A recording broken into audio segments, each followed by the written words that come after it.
Nagpahayag ng taos-pusong pasasalamat ang ABS-CBN sa muling pagbabalik nito sa dating Channel 2 na magsisimula na sa January 2, 2026 sa pamamagitan ng Free TV. Para sa Kapamilya Network, mahalagang hakbang ito hindi lamang para sa kumpanya kundi para rin sa milyong-milyong Pilipinong muling magkakaroon ng mas malawak at libreng akses sa kanilang mga paboritong programa. Ayon sa mga opisyal ng ABS-CBN, ang pagbabalik sa Free TV ay simbolo ng panibagong pag-asa at bagong yugto para sa network matapos ang ilang taon ng limitadong abot dahil sa pagkawala ng prangkisa. Anila, ang Channel 2 ay matagal nang naging tahanan ng mahalagang balita, dekalidad na entertainment at mga kwentong tunay na tumatago sa puso ng sambayanang Pilipino.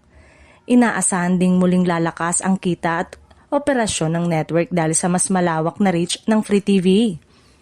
Sa pagbabalik sa Channel 2 sa pamamagitan ng AllTV, mas maraming advertisers ang inaasahang babalik at mamumuhunan. Bagay na makakatulong hindi lamang sa ABS-CBN at AllTV kundi pati na rin sa buong industriya ng media at advertising sa bansa.